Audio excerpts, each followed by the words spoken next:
Congratulations, you have found the Lambcast, the official podcast of the large association of movie blogs, also known as the Lamb. The Lamb is the largest collective of online movie blogs and podcasts with 2,000 members and counting. Every week on the Lambcast, various members of the Lamb community get together to talk about our favorite subject, movies. So bookmark the Lamb and follow us on social media. Be sure to join us each week to hear a lively discussion of films and movie-related talk from our members. Join the flock at largeassmovieblogs.com. Hello, everyone, and welcome to the Lambcast. This is episode 745, and this week is a do-it-yourself project. We've created top 5 lists about subjects that were chosen individually, so it'll be a surprise show as well, because I have no idea what movie-related subjects our guest picked up to come to with us this week. Sometimes people keep it simple, like listing their 5 favorite spaghetti westerns, and others get more esoteric, like listing their 5 favorite garroting scenes in mob movies. We could end up with all kinds of places today. But before we share our list, we should meet the Lambs who are joining us this week. So here are my top 4 Lambs for the first week of September 2024. First up is my top puppeteer on the Lamb, Todd Liebenow from the Forgotten Filmcast. Welcome, Todd. Thank you. Always great to be here.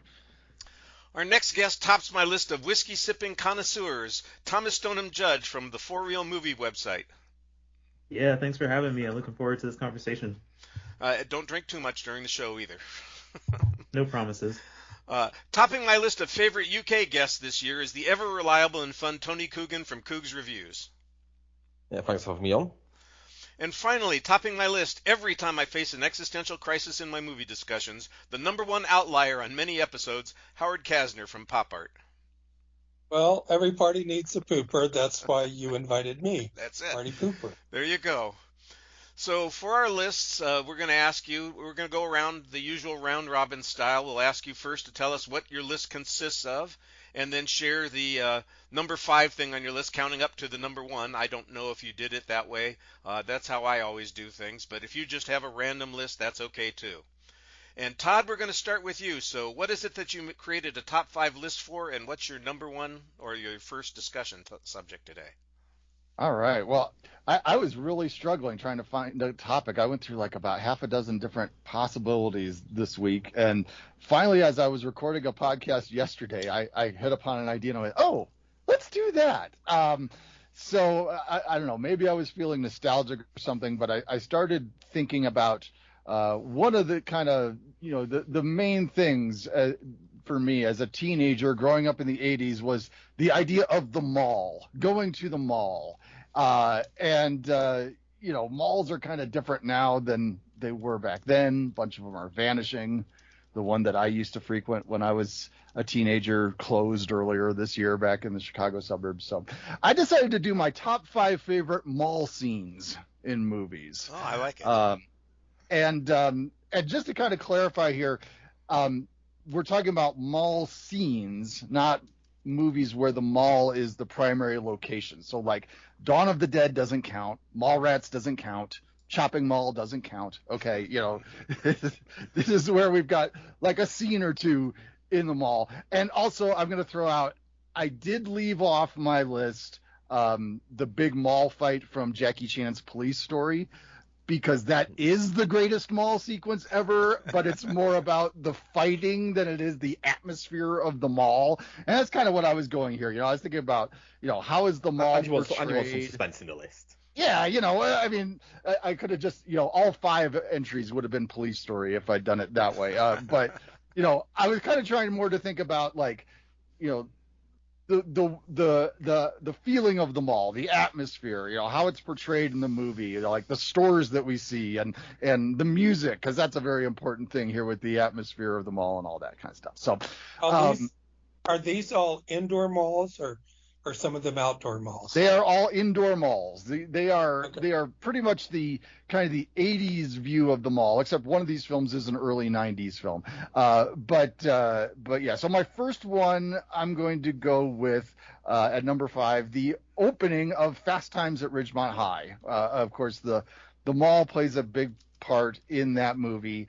I think there's a couple of scenes in the mall, but in the opening sequence, this is where the opening credits roll. We see the title Fast Times at Ridgemont High over an exterior shot of the mall. And through this sequence, we are introduced to not all, but most of the film's major characters. We see Judge Reinhold, Jennifer Jason Leigh, Phoebe Cates, Sean Penn, Richard Romanus, Brian Becker as Rat, working as an usher at the movie theater. So we're introduced to all these folks here and see just a little bit about what their life is about and how the mall is a big part of that. We see them doing their thing, working their jobs, hanging out. So it does a lot to establish their characters without actually having them speaking and all that. I mean, we get to that eventually, but the opening is a credit sequence. There's music and all that, so it's not all about dialogue. We get to see a lot of kind of mall staples as we go through this. I mean, like I say, one of the characters works at the movie theater, and a big part of my youth with going to the mall was going to the movies. So seeing the movie theater, that's a big deal. The food court plays into this in a big way. That's another big staple of going to the mall. As far as like some of the stores that we see ones that you saw in every mall, like you see Florsheim shoes and B. Dalton bookseller, things like that. And it's all set to "We Got the Beat" by the Go-Go's, which is just a great tune to start things off and set the mood for an 80s teen film. So yeah, I mean, I couldn't do a list about mall scenes without Fast Times at Ridgemont High, so that is my number 5. I like it. Do you remember what the franchise was that Phoebe Cates and Jennifer Jason Leigh worked at? Because I remember their cute little uniforms, and those are definitely 80s uniforms. Yeah, I don't remember what it is, but yeah, they're wearing these. It's a pizza parlor. That's yes. all I remember. It's like these candy stripe type of outfits, It was also the best restaurant to work at, where you sat down. There was a hierarchy in this film as to where you worked. And yes. Judge Reinhold worked at the top fast food restaurant, and Jennifer Jason Leigh worked at the best sit-down restaurant. Mm-hmm. Yeah. And I also, one of the things I love too about, kind of the introduction of these teenage characters and all their jobs, you've got the one character, Richard Romanus' character, who his job is scalping Van Halen tickets to, like middle school kids at the mall and stuff. So that's fun too. Well, I'm already anticipating a couple of mall scenes. I'm thinking that this is going to be a lot of fun. I remember all those 80s films, and I spent a lot of time in the mall too. You know what? People still go to the mall, just not as much as they used to. It's not the same kind of culture. Right. Yeah. Yeah.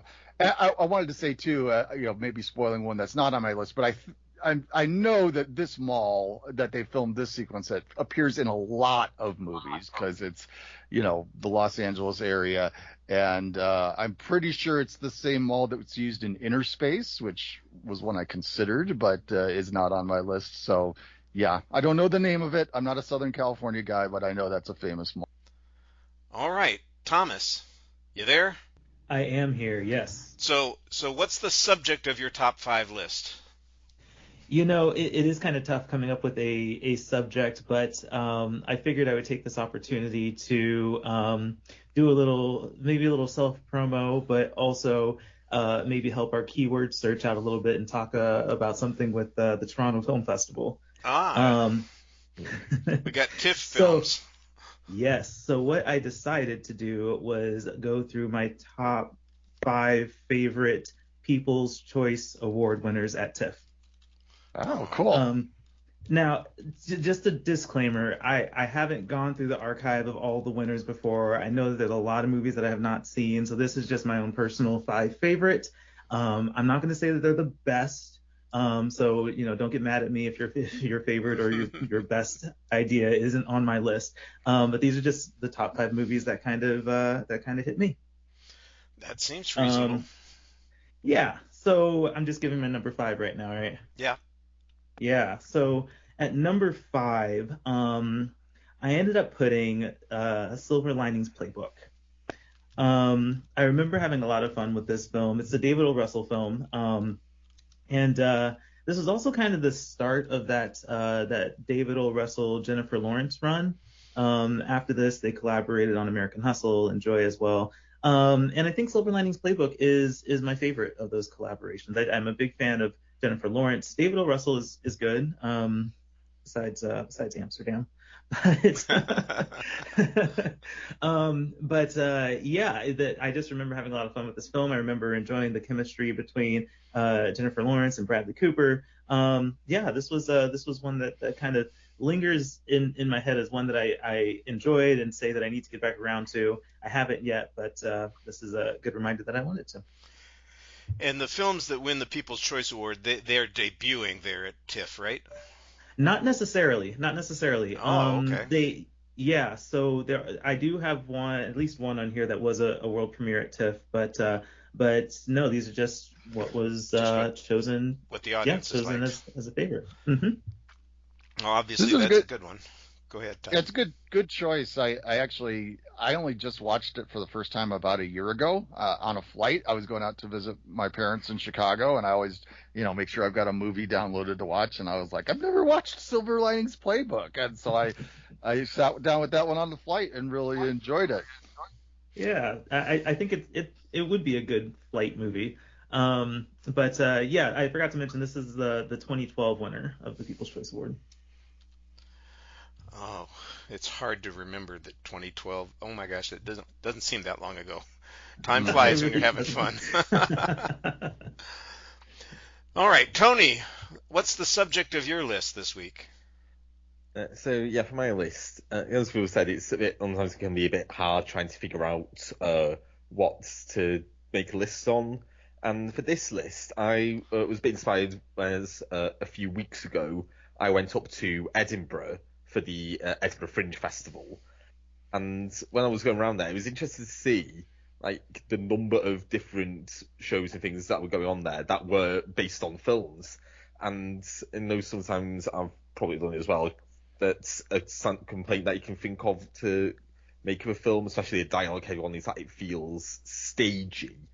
But kind of really wanted to highlight the great work that can actually be done in translating films to stage, and there are a lot of ones on stage plays based on films on right now. I mean, when I was just looking at just what's on in London at this time, there's plays based on Back to the Future, Frozen, The Lion King, Mean Girls, and Mrs. Doubtfire, and technically Magic Mike, but that's more of a show, not really based on it's based on the idea of Magic Mike rather than the actual film.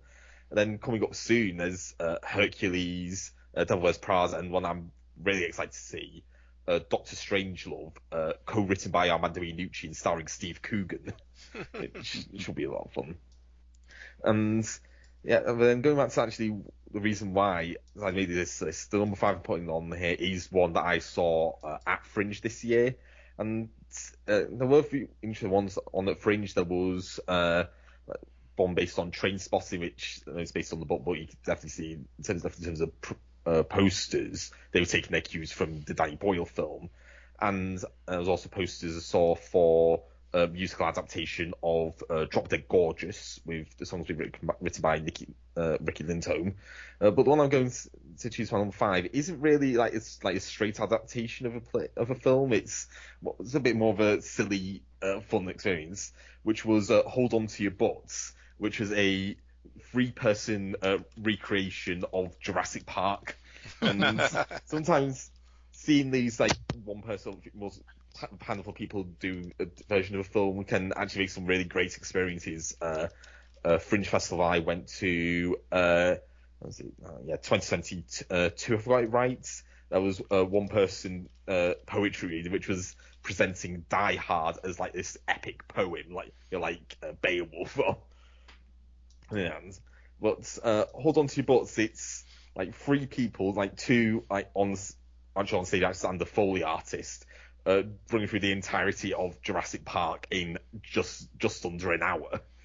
And it's a very lo-fi show. It's pretty much all the props and stuff you can buy yourself. So there's things they used umbrellas for both the helicopters and the guns, using those pump style umbrellas, which is to do a pumping of a shotgun.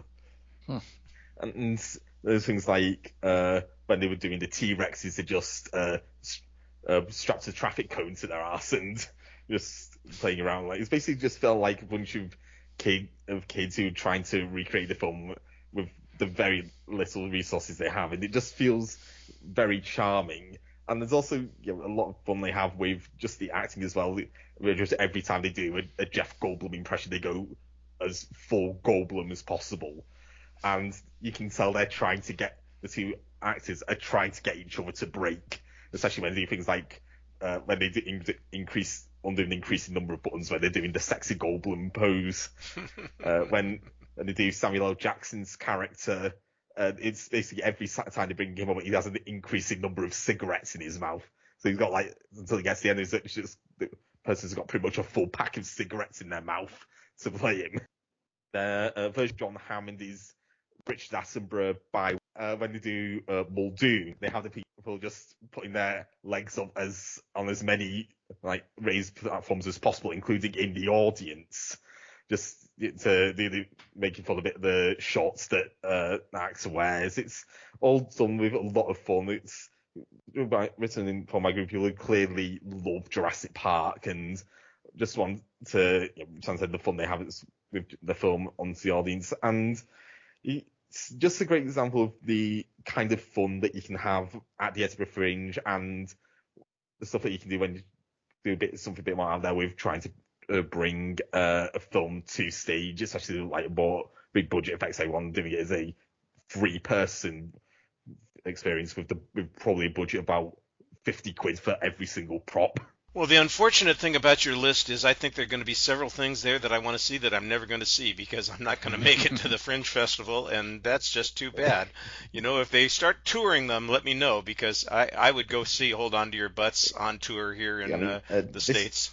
So yeah, this one, that's where it started out in New York, and maybe they'll bring it around, but yeah, don't know what's happening with that one, if there's any plans for it to get anymore. I am traveling in 2 weeks. That's one of the reasons we're not doing a show on the weekend of the 13th. I'm going to New York to see the stage version, the musical of The Outsiders, with the music by Jonestown Revival. So that's, it's an adaptation of the Coppola film, and of course, which is an adaptation of the book. So I don't know if it gets credit to fit into your category or not, but that would be the one thing that I would be pointing at right away. Yeah, well, that's going to come up a few entries from now. Howard, what's your list consist of? I was a little late to Tubi, but I've become one of its biggest fans now. So I thought I would have 5 movies that I've seen on Tubi, most of which you probably won't be able to watch. Many of which won't be able to watch anywhere else. Cool. And I love it. Tubi is one of my favorites, too. Yeah. I've done this in chronological order. So I went from the earliest film to the most recent film. And the first one is The Bat Whispers. It's a 1930 talkie. And does it feel like a 1930 talkie? It was considered a lost film, but apparently they found a negative of it or something in the 1980s. It's not a good movie. It's based on a Mary Roberts Reinhardt play and novel, and is about as creaky as that suggests. In it, a master criminal, the cat burglar, the Bat, terrorizes the occupants of an isolated country mansion because of money from a bank robbery that many people believe are hidden there.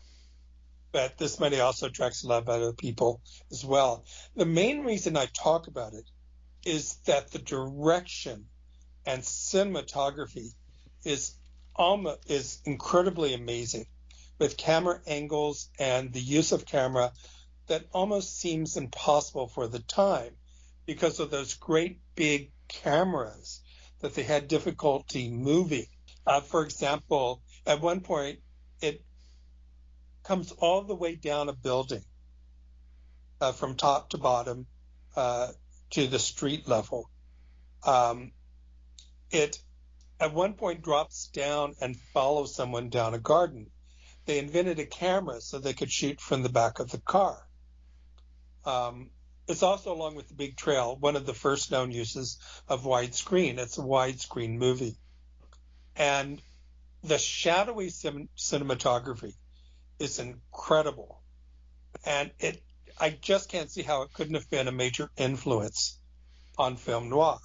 However, it's a little difficult to get through because the acting isn't particularly good, and the story, as I said, is very, very creaky. It was later remade with Agnes Moorehead and Vincent Price, and it's not any better a movie at that point either. But that was done in 3D. Well, I appreciate the fact that, like you said, it's a forerunner of noir, and it sounds like we've also got VistaVision stole from them. That we've got a lot of interesting camera work that's being done here. That's cool. How did you happen to find it? Was it something that you were looking for? I just go through. No, I was just going down Tubi and looking what was available. I saw the Bat Whispers, and I said, I wonder if this is the early version of the Bat. And it was. So I said, oh, I've got to watch this. So I did. Nice. Yeah, I do that. That's how I found a lot of my movies on Tubi. I'm just going down looking to see what's available, and I go, oh, okay, I want to watch that. Actually, this one, am I right in thinking it sounds familiar that this one was a bit of an influence on Batman? Like, I'm pretty sure I heard that. Well, it could be, especially with the shadows. When they have a shadow of the bat on the wall, yeah, it's very Batman. I'm not exactly sure I'm going to rush out to see it, but I'll look for it and see if I can put myself down for, what did you say, an hour and 23 minutes? Sometimes it's tough to make a commitment like that on something that you think, I know it's not good. Why am I watching this? Well, I picked a subject based on something that's been happening to me in the last few weeks. I've spent a lot of time looking at movies from the last 4 decades, particularly the 80s and 90s, which feature a lot of music. And it suddenly dawned on me that there are a lot of bands that were in these films that I would have paid to see. So I've decided to do my top fictional bands from movies. It's actually one I almost did too. And, there are so many that I would have added to this. I excluded a couple of bands. For example, I excluded Spinal Tap, which is an obvious and easy one that you would pick because they took their band out of the cinema world and actually toured and released additional records separate from the movie, and I'm not sure that I could call it a fictional band anymore. If you can buy a ticket for the tour and get merch at the tour and interact with the artists, it's awfully hard to call them fictional. Yeah, I mean, Spinal Tap, you can see videos definitely on YouTube of when they played at Glastonbury a few years ago. Well, some of these other bands that end up on my list, they might have done a one-off, but Tap is real as far as I'm concerned. And I'm afraid the same could be said for the Blues Brothers, because that's another act that, another obvious one that stands right there in front of you and says, well, the Blues Brothers, they were invented for Saturday Night Live, but they had their own album. They were touring before before their movie came out. So it's hard for me to think of them as being a fictional band, although of course they were invented for the purpose of fiction. So I tried to stick to bands that appeared in a single movie and were clearly, just the invention of the filmmakers at that particular time. Another criteria that I had is that they had to have at least one complete song in the movie. So they couldn't just have a scene where they played part of a song and I would call them a band. So a montage of song clips doesn't count. A brief segment of a partial song, that excludes the Hong Kong Cavaliers, for instance. They aren't on my list because they don't even complete a single song. I also decided that when I was stuck in making my choices that I would elevate bands that I have bought the soundtrack for their movie. So if there's a soundtrack available for it, I included them. Otis Day and the Knights did not make my list because they didn't have a soundtrack. So my first band that I've got here, so I guess you would say the number 5 position is the Commitments, from the Commitments. They are, the only reason they're in the number 5 spot is because they are primarily a cover band. They don't have any original tunes, but they nail all of those covers that they do. And if you guys are not familiar with The Commitments, it's a film about a group of young people who come together and create a soul band in Dublin. And they're managed by kind of a wheeler dealer type guy who's trying to, finagle people into participating in this process without necessarily getting paid. They're not sure where it's going, but they are committed and finding real talented people to be included in the band. They want to describe themselves as the world's hardest working band because they have to spend a lot of time trying to get uh, even an opportunity. And it's a fun movie, by the way, but there are terrific song performances in the film, including In the Midnight Hour, Chain of Fools, and an outstanding version of Mustang Sally. So if you guys are looking for some music in your life, make sure that you include The Commitments in your album collection. That album was huge when I was in college. That came out when I was I think I was a junior in college, and we played that thing in our dorm hall all the time. It's a great album, even if you haven't watched the movie. But the movie, it just enhances the experience there. And I still marvel I forget the name of the guy that is kind of the main male singer of the group. Oh, yeah. He was only like 16 years old or something like that when they made the darn thing. It's unbelievable. He had a great voice, and Yeah. the storyline that for his character was also pretty solid. I like that. Mm-hmm. Todd, we're back to you. What are we doing at the mall now? All right. Well, the next one is where we have criminal activity going on at the mall. This is probably the most obscure one on my list, and this is a film that I often say is not a terribly good film, but it's one that I have always enjoyed because it was a cable TV staple when I was a teenager, and it's a teen-oriented film. And so I'm going to the mall scene from The Legend of Billie Jean, which stars Helen Slater. It's a place in my hometown. Yeah, it's Corpus Christi, Texas is where this takes place. And it's it's kind of a convoluted tale where these teenagers have this situation where a motorcycle gets damaged and then they're trying to get what's coming to them for all that, and it leads to criminal escapades across Texas and all that kind of stuff. And in this scene, Billie Jean, played by Helen Slater, is going to go to the mall, and the guy that wronged them is supposed to give them some money, to pay for the messed up motorcycle, but he's got other ideas, and so the whole thing goes awry, and the cops are upset. Peter Coyote plays the main police officer involved in this. It's got kind of a fun setup because this is where the group of teenage outlaws kind of start to try to get more sneaky about things. They go around the mall.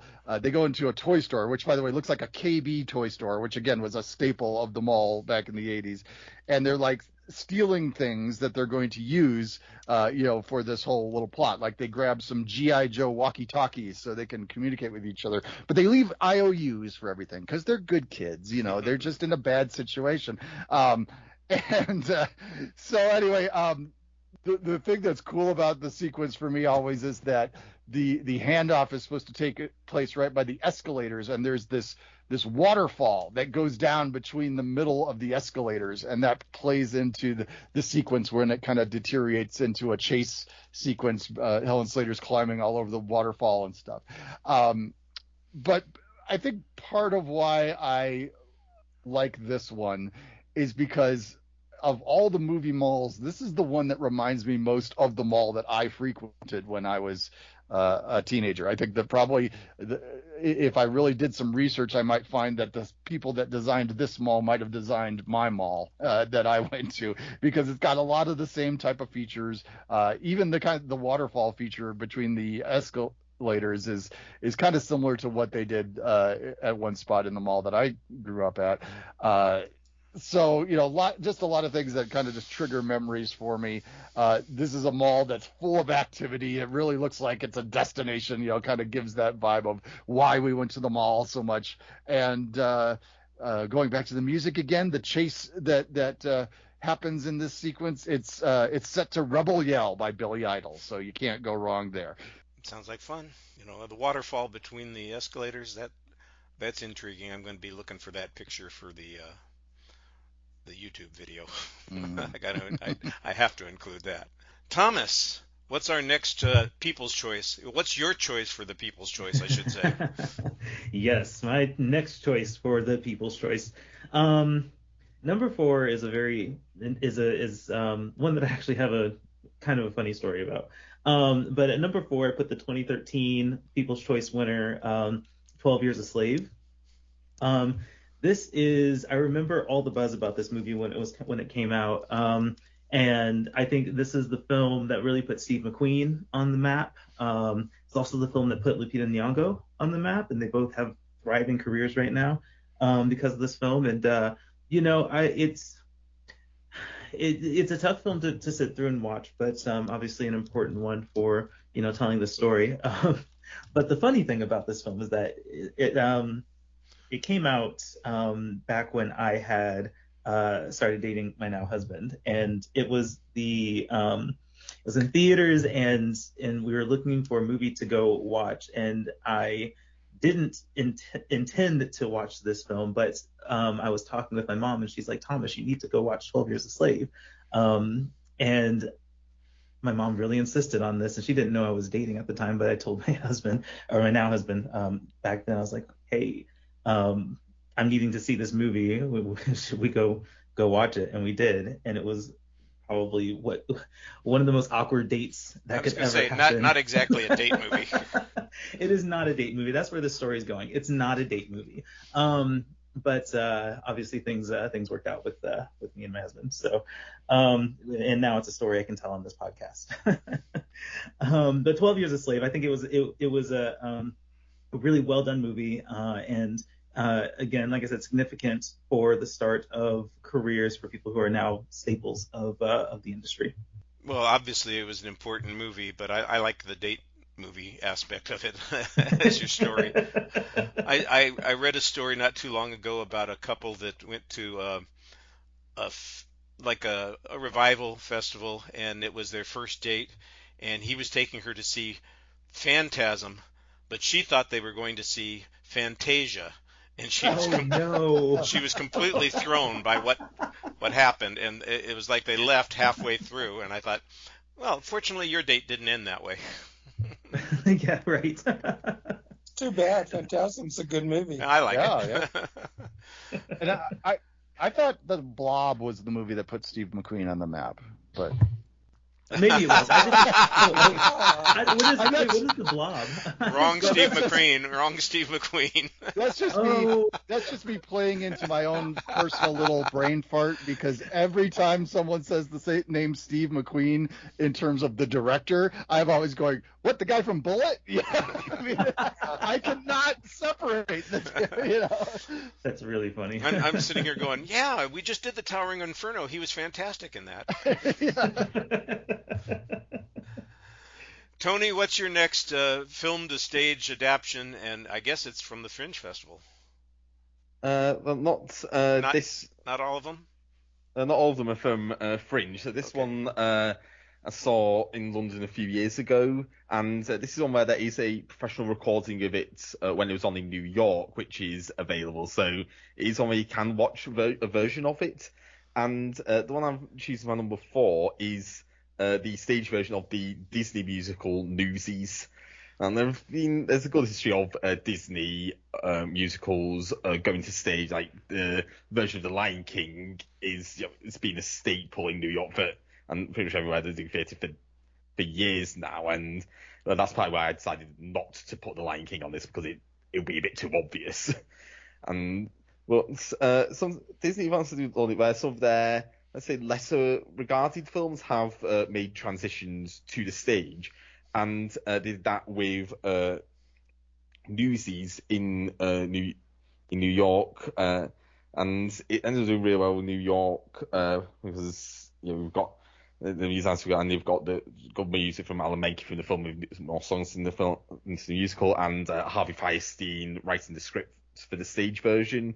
It's not fun. Well, it took quite a while for it to come from the US to the UK. Like, it opened in New York in 2012 and 2011, and opens in London in 2022. And it's interesting to see where, like, in New York, it was a big, more wider, more traditional Broadway stage, while in the UK production was a much more confined space, more of an in-the-round production in some extent, and with a much lower audience capacity than you'd normally expect for like a big Disney musical. But this is one where the actual experience of watching it, in particular watching the dancing, is excellent. I mean, it's easy to say for me that, but this is easily the best dancing that I've ever seen in a stage play.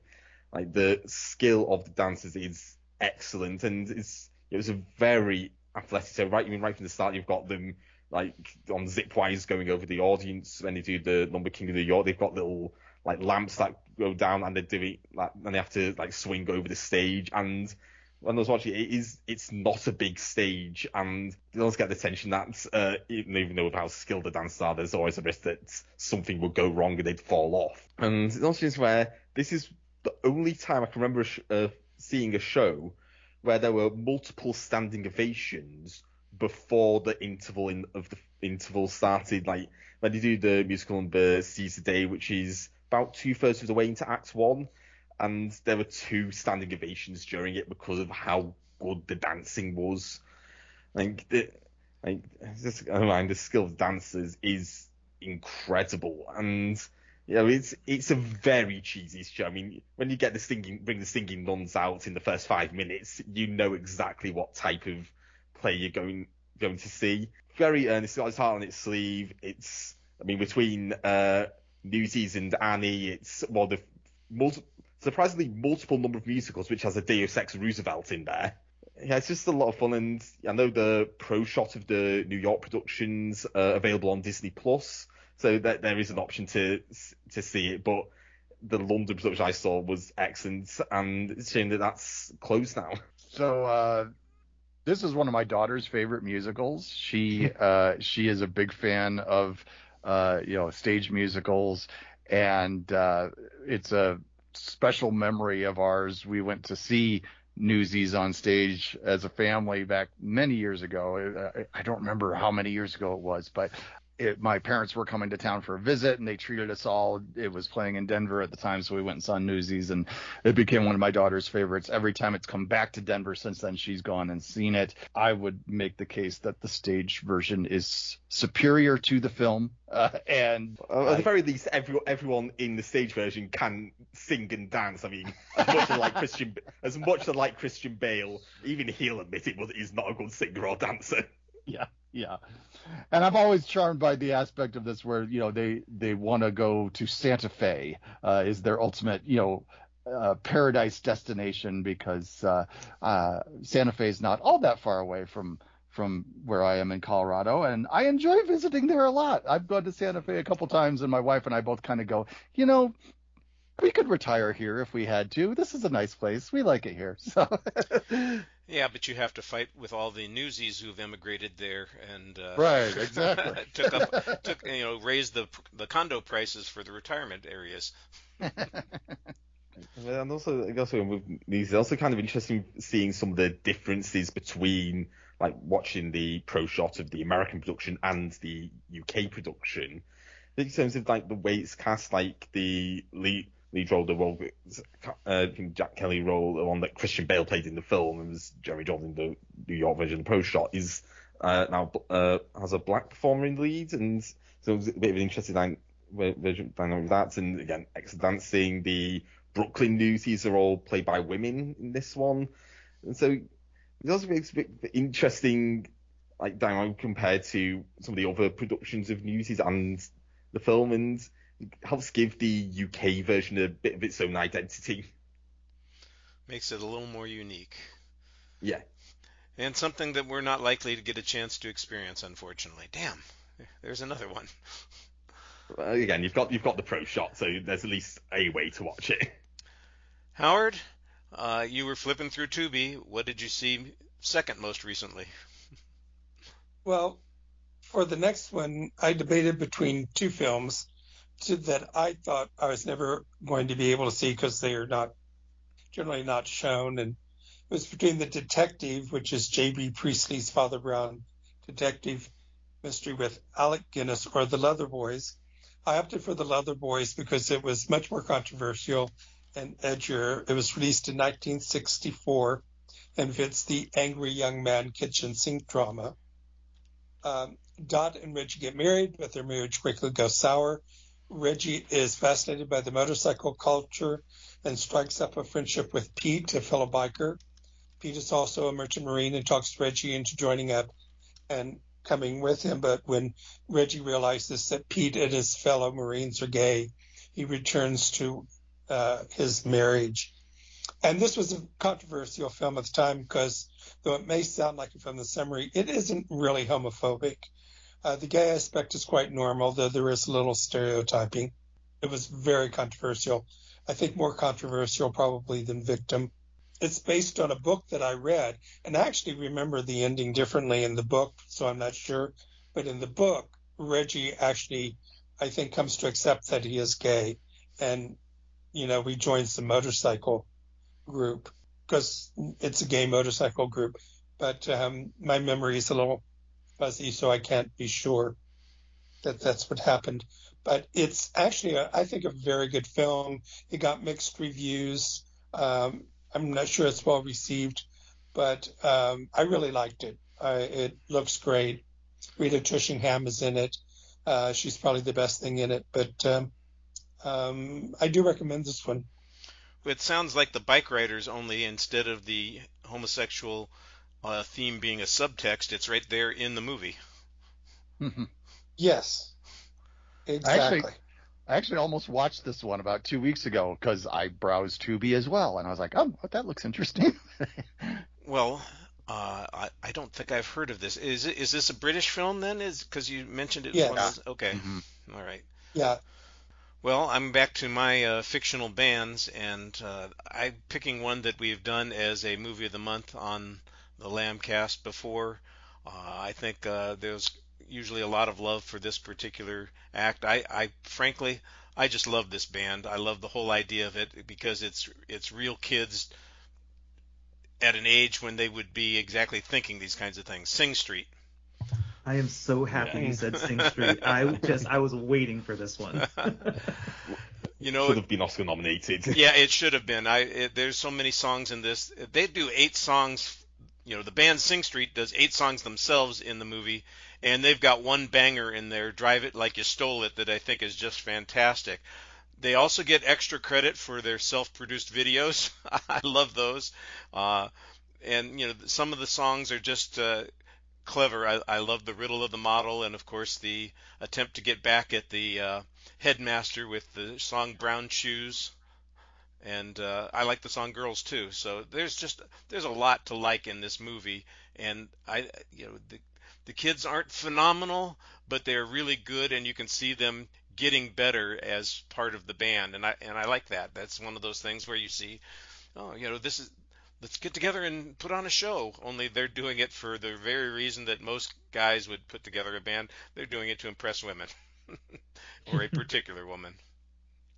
I strongly hope that John Carney gets back to Sing Street level filmmaking. Like, that movie is just one of my all-time favorite musical films. It's so good.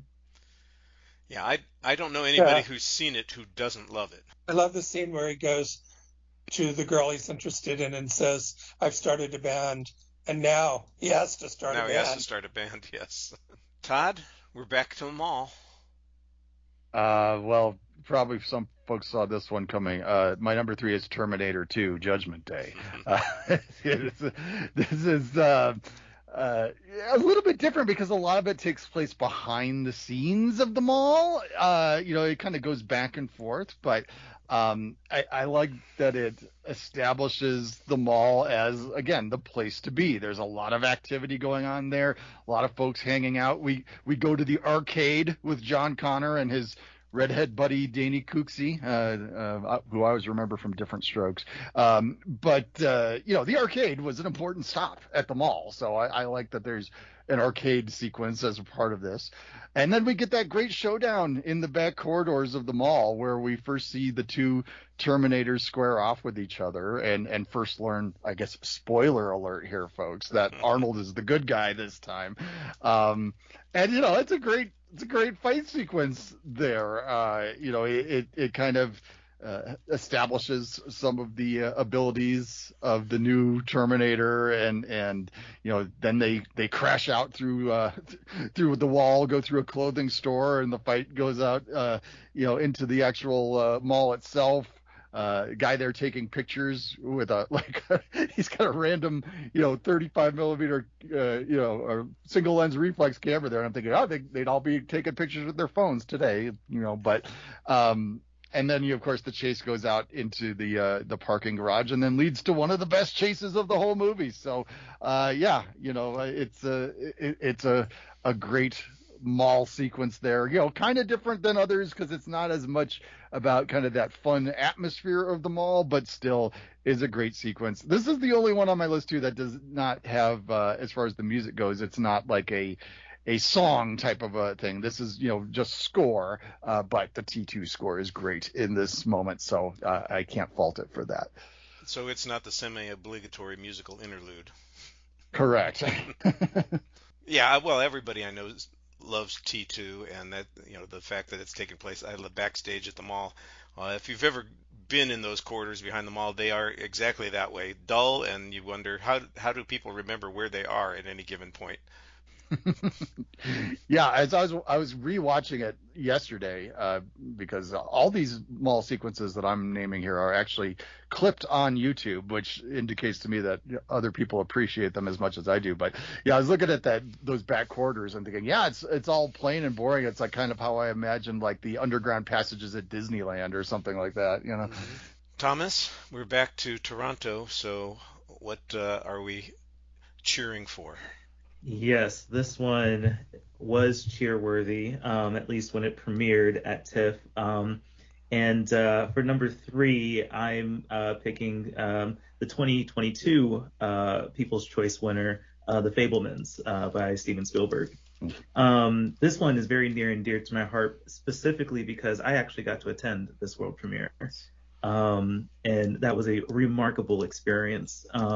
Just so cool. If I'm not mistaken, this is Steven Spielberg's first world premiere at Toronto, and so it was a really big deal that this movie was here. I can't believe I landed tickets to the premiere, and so the Spielberg, listening to him talk was great, and having the whole cast there. Obviously, it's a stellar ensemble with Paul Dano, Michelle Williams. And also Seth Rogen and Gabriel LaBelle, who actually will be back at TIFF this year for Saturday night. And so it's getting to see him at this, in this breakout role, and now seeing how his career is progressing is pretty cool. So I also enjoyed The Fabelmans.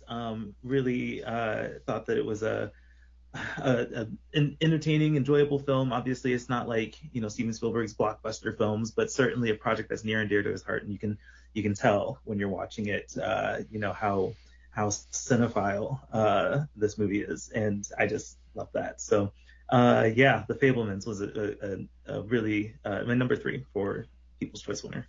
Very cool. I gotta ask, with it being a film festival, world premiere, and, I got to assume a crowd of mostly, film geeks type of folks. What was the reaction in the house to David Lynch showing up as John Ford? Oh yes, that was a moment. That was certainly a moment. Yes, it was a strong reaction. We really appreciated that, and of course it was just an electric moment. I don't even like I'm trying to remember it more clearly because it was just such a obviously something that I didn't expect, and so wasn't really looking for, and then it happened, and the energy in the room, it was a super cool moment. I can imagine. Covered this on the Lambcast. Yeah. Oh yeah, that's right, we did. Yeah. We We talked about that film, and we talked about that moment. The fact that it was there and it was premiering, and film people were there, and that show and Lynch shows up. That's got to have been really cool.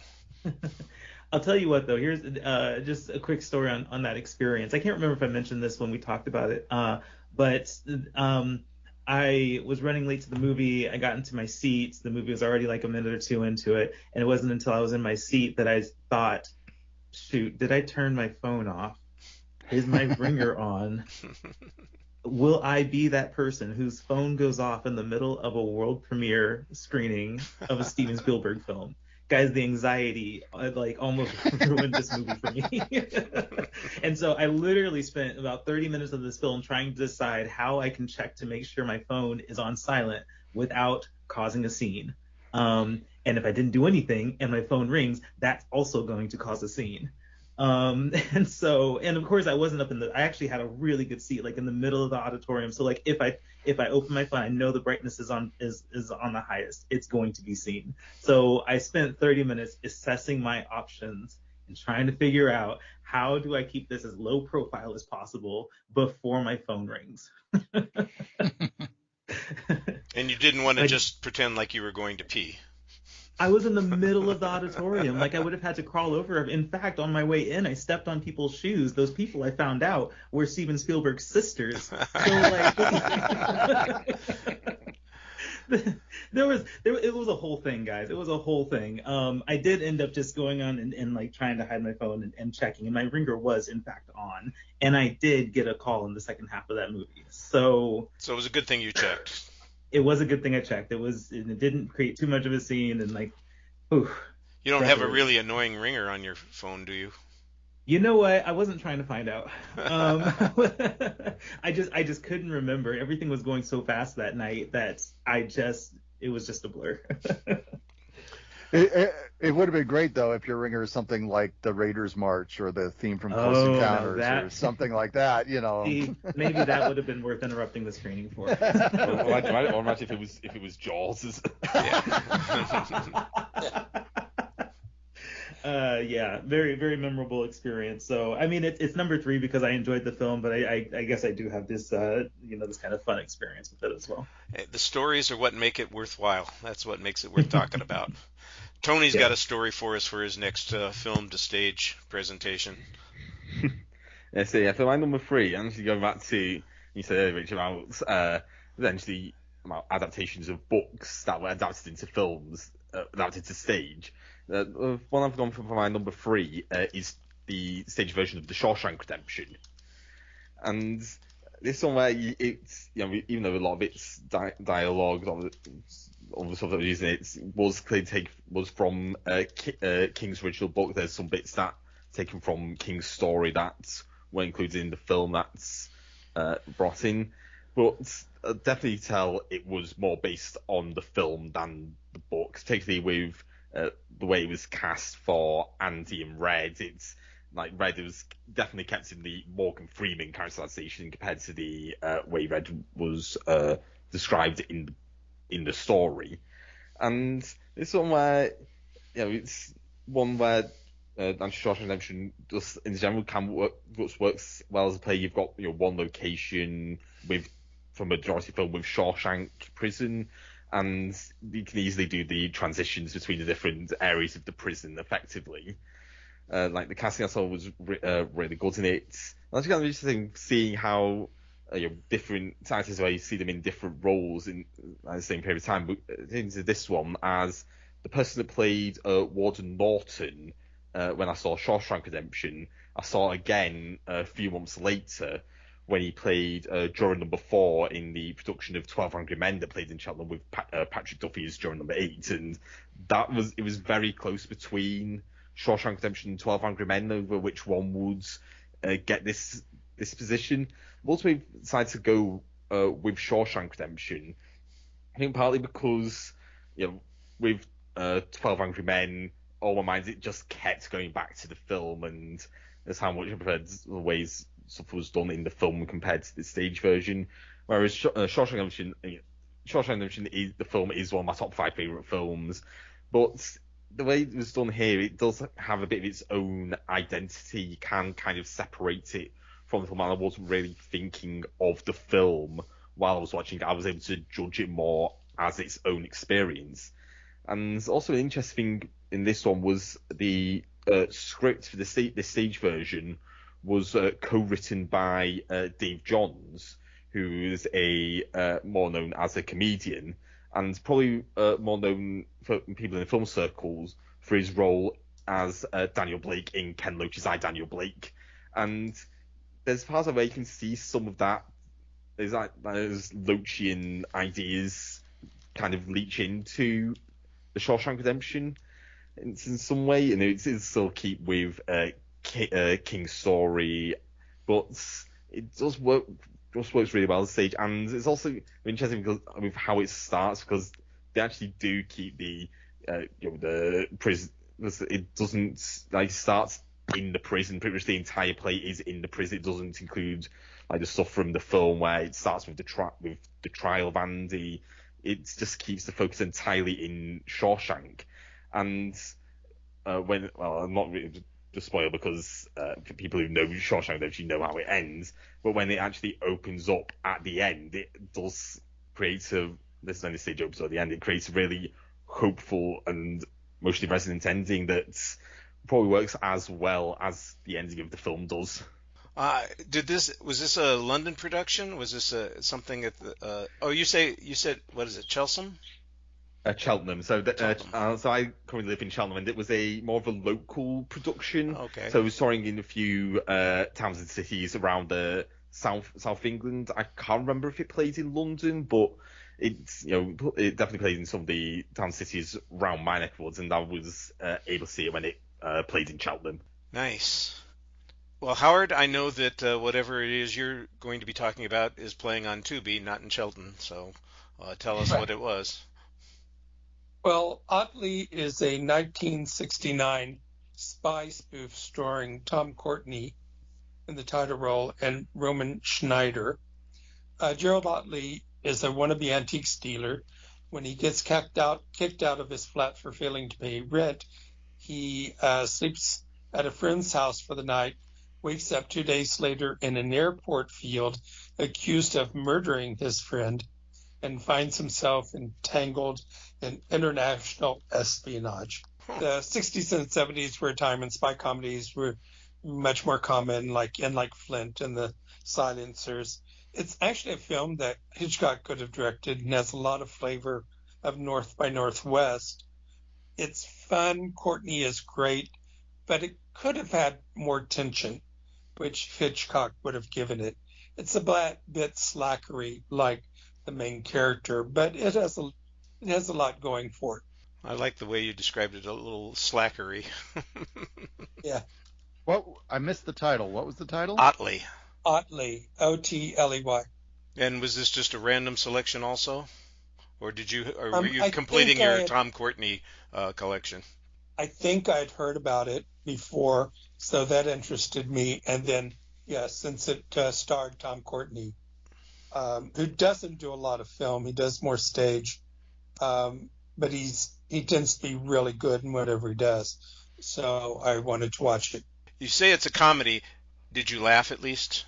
Oh yeah, I mean it's fun. I mean he just gets into this situation where he doesn't have any idea what's going on, and he's just being manipulated and used by all these people. He doesn't know who to trust, and you feel very sorry for him because he just has no idea how to get out of whatever he is. He just has to sort of go along and hope that everything works out. I thought it was fun. I thought it was a lot of fun. It is not on Tubi anymore, from what I can see. Oh, it's already. Oh yeah, I might have saw it when it was on the Leaving Soon. Yeah, that's a possibility. That does happen. Well, my next film is the one that kind of inspired this list because like I said, I've seen a lot of films in theater recently that have featured musical performances. I have defended this movie since it came out in 2001. It irritates me to no end that it was largely dismissed Roger Ebert gave it a half star and said that the songs were boring. And I'm thinking, he's a hack. What the hell was Roger watching? Because these were fantastic. Josie and the Pussycats. The Pussycats are a great band, and they've got some great songs. Oh, this movie is so ahead of itself and ahead of the times. It's a great satire on pop culture. It mocks product placement. It mocks the idea. It mocks the idea of influencers before there was anything like YouTube. It's just so clever in the way it does it, and it's so forthright about it, and it does it with great tunes. I mean, there are songs here that I have listened to. I have the soundtrack. I've listened to it in the car hundreds of times over the years, and they're just, there's just great songs here. Three Small Words I could listen to anytime. Spin Around is a great, terrific up-tempo piece that they use. They kind of do a music video thing on it. And Pretend to Be Nice is one of those songs that it was written by Adam Schlesinger, who was the Fountains of Wayne guy, who also did some other musical songs. I did a post on Josie and the Pussycats and music and lyrics for Fogue's Movie Reviews about a decade ago, and I put this on there. I got crap then for defending this film. People were still pissed at it, and I'm going, what are you people talking about? What kind of drinks have you been serving yourselves? Because this is a mess. And by the way, they get bonus points for having De Jure on the soundtrack with Backdoor Lover. Yeah, this movie is brilliant. It, like you said, it's definitely ahead of its time. I don't know. I mean, I'm a connoisseur of teen films, and of course, the '80s was prime time for that. Still somewhat in the '90s, but I don't know. I kind of think this is the last great teen film. They just haven't wowed me since about this time. But yeah, no, Josie and the Pussycats is a brilliant movie. Then it was fun seeing it on the big screen again. I think it's maybe this third time I've seen it on the big screen. It's if people haven't seen it, go enjoy. You're going to have a good time. All right, well, if I was going to the mall and I wasn't going to the movie theater, I'd be going someplace where Todd is about to describe. Well, the Blues Brothers don't make Richard's list, but they make my list. So my number 2 is the mall scene from the Blues Brothers. I've got to include this because, I grew up in the Chicago area, and this is the quintessential Chicago movie. I first of all, I love the way this sequence starts because it's, they're being chased by the cops through the parking lot. And Dan Aykroyd says, "You want out of this parking lot? Okay." And the next thing we know, the chase is going through the mall. I mean, it's a great chase sequence, but it's also one of the best comedy moments of the film. I love the little asides, the little lines that John Belushi and Dan Aykroyd deliver, as they're driving around, like they're talking like they're casually walking around the mall, pointing out the different things. Oh, look, disco pants and haircuts. This place has everything, but instead of walking around the mall, they're tearing it apart by driving through there. Going to the what do we see in the mall, the store angle. I mean, as a Chicagoland native, there are a bunch of things that we see here that are like local establishments that I remember seeing ads for on television or that were a part of my life. Like they crash through a grocery store at one point. That's Jewel. Jewel is the big grocery chain throughout the Chicago area. We also see them crashing up like Genghis Formal Wear and Bigsby and Crothers. These are establishments we saw ads on TV all the time. This is the scene where John Landis has his director cameo. He is one of the cops that is chasing them through the mall. In fact, I think he's in the car that gets turned upside down and is sliding across the floor of the mall. Musically, it's all set to a great instrumental version of Can't Turn You Loose, which is kind of the unofficial theme of the Blues Brothers. And this scene also has one of my favorite trivia moments for the movie, and which appeals to me as a fan of the Muppets, of course. But John Landis is notorious for peppering his films with little Easter eggs, little inside jokes. And this scene starts out, we have the line about you want out of the parking lot. Okay, we cut to the inside of a toy store, and there's a guy standing there who some people think is Bill Murray. It's not Bill Murray. It looks like Bill Murray, but it's not. And he's holding a stuffed doll for the Muppet character Grover, which is a character performed by Frank Oz. He says, do you have the Miss Piggy, which is another Frank Oz character, and sitting on the counter next to him is a doll of Animal, which is another Frank Oz character. And the reason this is important is because Landis often casts Frank Oz in his movies. In fact, he has a small part at the beginning of the Blues Brothers at the prison, but through many of John Landis's movies, there's references to Frank Oz. So I love that he references 3 of his characters with the Muppets in that scene. So yeah, as someone that grew up in the Chicago area, I got to include the mall scene from the Blues Brothers. Toy Store trivia and nostalgic stores that you shopped at. I can't imagine why you wouldn't include the Blues Brothers, of course. Thomas, what year are we celebrating? What movie are we celebrating next? For People's Choice, my number 2 choice is the 2016 TIFF People's Choice winner, La La Land by Damien Chazelle. Guys, I love Damien Chazelle. This guy has not made a bad movie yet, in my opinion. And even Babylon, I love Babylon. I don't know what to say about the people who don't like Babylon. That movie is amazing. But to have this La La Land as the follow-up to Whiplash was just such an ambitious thing. But he's so good at storytelling, and he's so good at having the right cast and with the right chemistry. I mean, Emma Stone and Ryan Gosling just are so good together in this film. I mean, I don't know what happened to Whiplash and why that never ended up on I don't know if it just wasn't eligible when it played TIFF or what, but I think that this is a really great choice to follow up Whiplash. To give Damien Chazelle this award for People's Choice is totally deserving of it. Of course, it went on to the Oscars. I can't remember how many nominations. It was like 10 nominations or something like that, but I think it went home with 6 awards. So it did not go home with one of them. That it went home with one less than they were expecting. Right, that was the year. Correction: that Thomas's number 2 is actually Moonlight. Right, yeah, that whole debacle. Oscars has to keep things interesting somehow, right? Yes, but a very deserving choice, especially at this point in Damien Chazelle's career. I just think this is a great movie, and this number 2, my number 2 choice.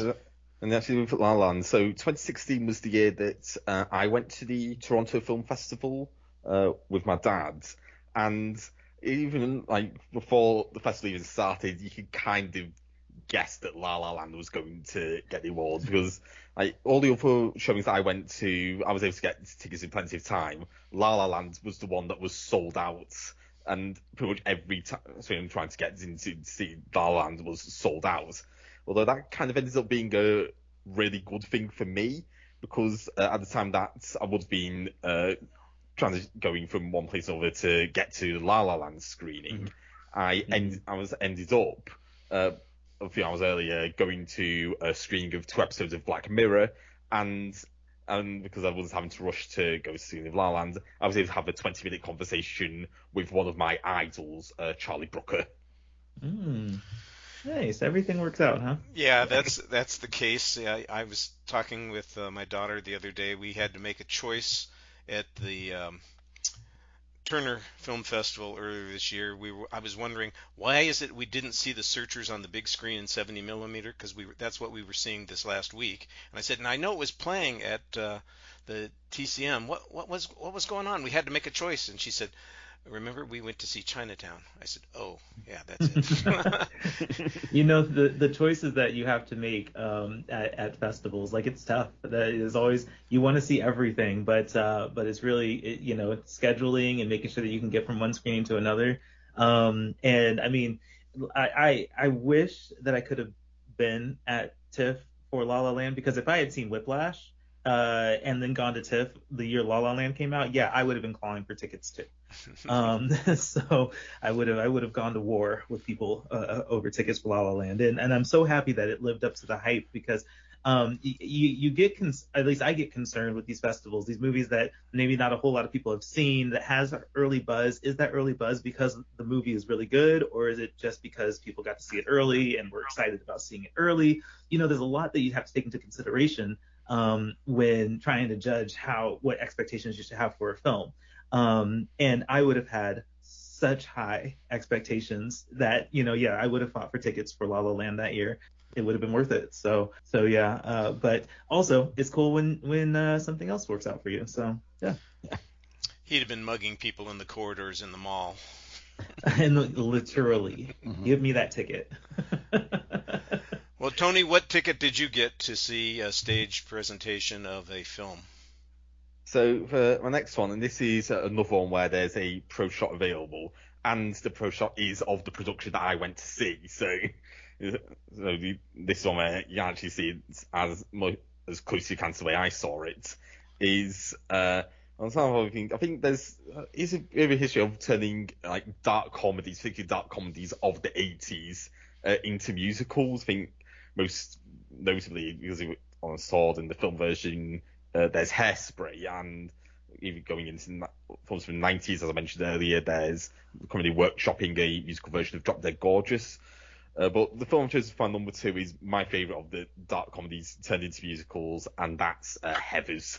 But yeah, Heathers, it's translated to the stage. It's even though it's like it is a dark comedy, and they don't lose the darkness of Heathers in the transition stage. They still keep all the really like dark ideas and the story beats from the original film and keep those over stage. But there is a great sense of humour that the musical has, and it just makes it a lot of fun to watch. The actual musical numbers are really great. The writer of songs is a lot of fun, and there's some like interesting things with the story to have more streamlined characters and give it a bit more of an emotional beat in some ways that's compared to the film. Like in the stage version, they combine the characters of Martha Dunstock and Betty Finn, which does give it more of an emotional beat to that character's attempted suicide in the second half of it, which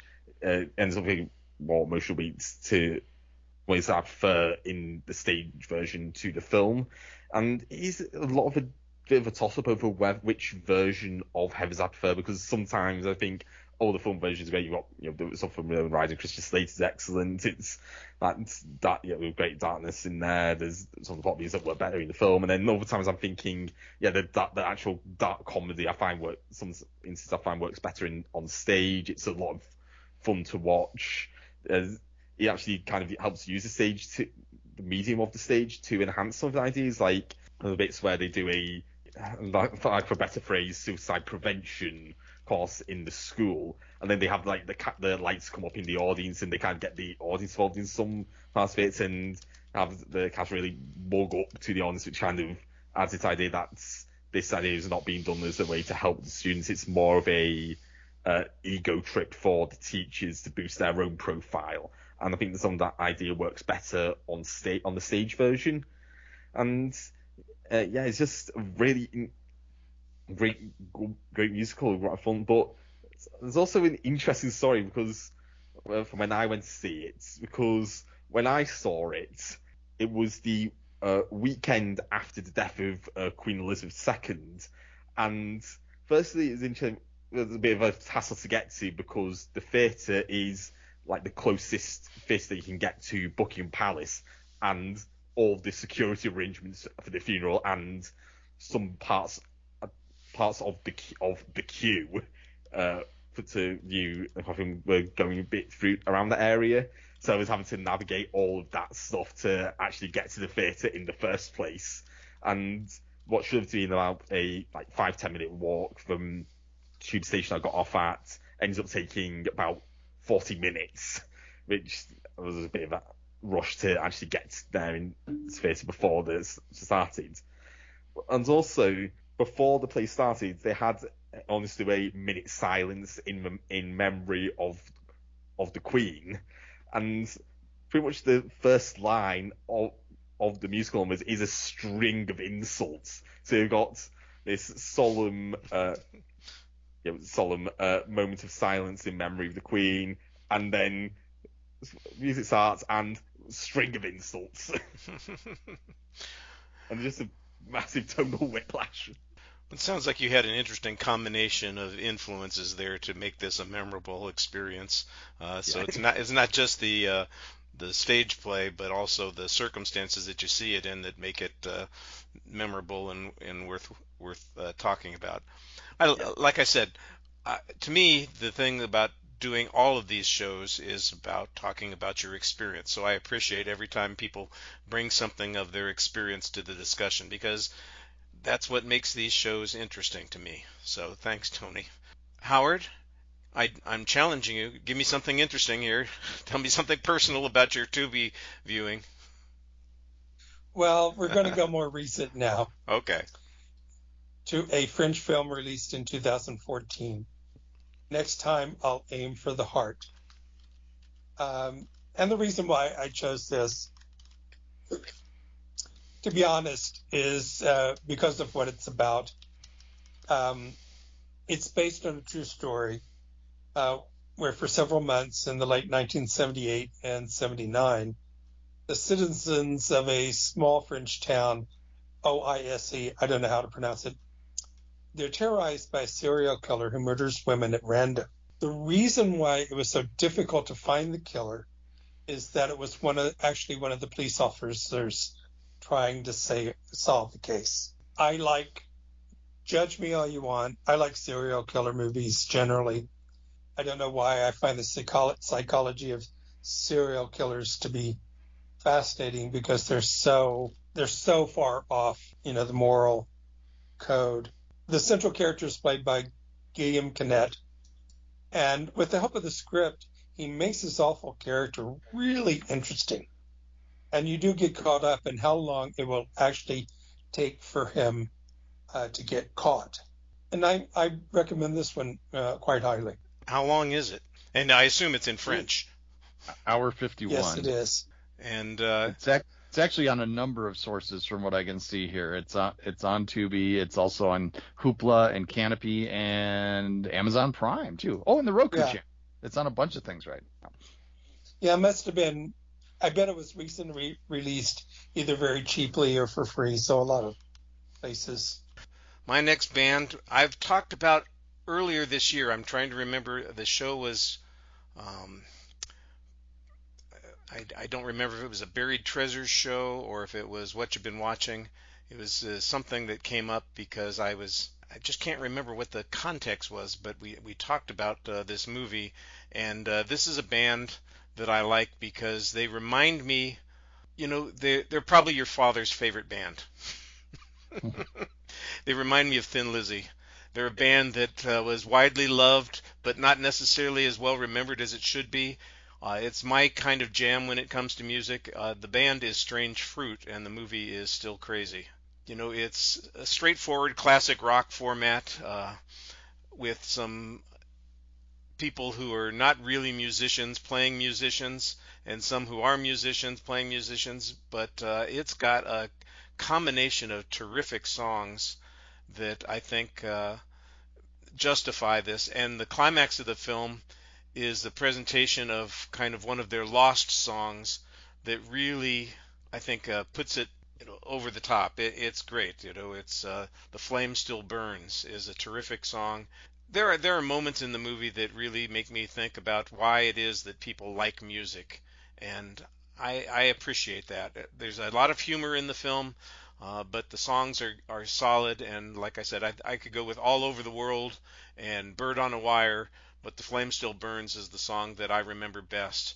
And like I said, the guys who did the music, two of the guys who did the music were from Foreigner, so it was right in that pop rock genre that was popular at the time, and they were good songs. They were good songs. I still haven't seen this one, and I've heard it recommended a lot. Were you on that show when we discussed it earlier? Do you I remember? think I was. Yeah. Do you remember what that show was? I don't remember exactly. It's not a big deal. It's just mildly frustrating to me when I forget these things. So we're back to you, Todd. It's your turn. What have you got next for us? My number one. Okay, my number one mall scene is Bill and Ted's Excellent Adventure. Where we have the basically, Bill and Ted do what parents did all the time. They drop off the children at the mall so they can go take care of other things. In this case, it's the all the historical figures, and so we have. Basically, we see different little bits of them all doing different things. We got Genghis Khan at the sporting goods store and Abraham Lincoln getting his picture taken and all that. But then everything goes a little bit nuts. And, first of all, I'll mention the music first because I think that's a big part of this one. The song is Play With Me by Extreme. And it starts with the guitar solo part, and just, the madness all goes along with that. I love that we get to see each one of the historical figures kind of do their thing to cause havoc at the mall. I think my favorite is Jaden Weedlin as Joan of Arc taking over the aerobics demo. But this is a mall that, this mall is like a huge mall. This mall is bigger than anything I ever had when I was a kid, because this one's got a ice skating rink inside the mall. I mean, we didn't have that where I grew up, but and of course we have Genghis Khan and Billy the Kid and Socrates all end up on the ice and all that. Again, this is an example where we get to see a bunch of kind of the staple stores that you saw in every mall. You catch glimpses of things like Casual Corner and Walden Books and County Seat in the background. But yeah, I mean, it's another example of how, it just shows the mall as being the place to be. And I love the manic energy of this one, and just getting to see all these people that are, not from a time where there were malls getting to, cause chaos at the mall. That mall culture, like I said, it seems to have largely disappeared. I remember going into those bookstores at the mall just automatically. I wasn't looking for anything. They sold me more books just by accident because I happened to wander through the mall than I would ever have thought of, planning a trip to the mall. It's just one of those you always things. had to stop at the bookstore, you stop at the record store, and then, of course, Suncoast Motion Picture Company was one of my favorite stops when we started having those stores that were devoted to VHS tapes, and that's where you could get posters and things like that. Mm-hmm. Those days are gone. And Spencer's, and you mentioned the KB in one of the earlier mall scenes. I always went, even when my kids weren't little anymore, I still would go into the KB and see what they've got. Mm-hmm. Yep, absolutely. Well, I'm glad that Bill and Ted made the list. By the way, Wild Stallions is not my number one choice for a band, but they were on my list of consideration. Thomas, what's your final favorite People's Choice Award? Yes, so my final favorite TIFF People's Choice Award winner is the one that won in 2008. I'm going to call out the Slumdog Millionaire as my favorite People's Choice Award winner. And it's obviously a crowd-pleasing film. It has all the feel-good vibes, the romance, and the it's just a really good feel-good film. And I mean, 2008, I don't know how relevant Whose Line Is It Anyway? Not Whose Line Is It? Who Wants to Be a Millionaire was at that point, but I remember being very much into Who Wants to Be a Millionaire and that whole show. So, but I think what really sticks out to me with this movie is in my memory and in my history of film watching. Like, I've always loved watching movies, but I think it was this year when I actually started getting more involved in like buzz and more involved with paying attention to the Oscars and trying to watch Oscar nominees before the show, and really just kind of getting this is like the early stages of me getting into what I'm doing now. And Slumdog Millionaire was definitely a big part of that because I heard the buzz. I think I just started college at this point, and so I'd heard the buzz. We had a decent theater in the college town that I went to, and so yeah, I just remember going to the theater just with the word of mouth on this movie, and then just being incredibly impressed with how much I enjoyed the film. This also is the movie that really put Dev Patel on the map, who also has a thriving career now since this premiered. And yeah, it just kind of holds that place in my memory and in my nostalgia of my own personal film history, where Slumdog Millionaire is a part of like what I'm doing now and the very beginnings of like getting into paying more attention to film and the film scene and eventually the film festival circuits. Yeah, well, the Oscar talk, I think, is obviously a relevant point for TIFF because that seems to be where most of them emerge. I mean, on your list, you've got 2 that won for Best Picture, and the other 3 were all nominated for Best Picture, so it's clearly a launching point for those prestige award bait films at the end of the year, and Toronto seems to be a spot that is now the favorite spot for that kind of stuff. It's great that you've created a good list. I think Slumdog Millionaire is a terrific movie, and like you said, it's a crowd pleaser. I remember the days when Who Wants to Be a Millionaire debuted, and it was like a national obsession. I swear that it was running 3 or 4 nights a week. It was, yeah. During prime time, not as a strip show that they were running someplace before the prime time started, but yeah, during the prime time thing, they were strip mining that show, and because it was so popular. Yeah, I mean, the UK was absolutely massive. I think it was a bit too young when the Who Wants to Be a Millionaire first started to really understand how big it was. But I think you kind of understand how it ended up getting a few years ago. Actually, one thing, first, during the initial UK run of Who Wants to Be a Millionaire, there was a big cheating scandal which made national headlines. And a few years ago, there was a TV drama based on that with Michael Sheen and Matthew McFadden in it, and which was actually really good. It's called Quiz, and get a chance to check that one out. Oh, I'll be looking for that because that sounds like it'd be fun. I like that cast too. Well, Tony, what's the final film to stage presentation that you have to share with us? Yeah, so for my final one, other times other ones it was a bit having a discussion with myself over which ones I put. There were a few ones that almost made there in there, and I'm an hour of which one's playing there. My number one was no doubt, as soon as I decided that I was going to do this as my list, this was always going to be my number one. And it's one where originally when it was announced, I was thinking there's no way they can get this to work on stage. The way the virtual film is that how it was all presented, it would take a miracle of technical achievement to make it work. And luckily they got the best in the business to do the technical side of it. And the playing question is the London stage adaptation of My Neighbor Totoro. And it's somewhere when it was first announced, thinking, Studio Ghibli, that and My Neighbor Totoro, in order to get this done, you'd have to get the top people to actually make the puppets to actually show Totoro, give Totoro and Cat Boss and all kinds of the scale that you really need to properly capture the imagination of Hayao Miyazaki and the Ghibli animators.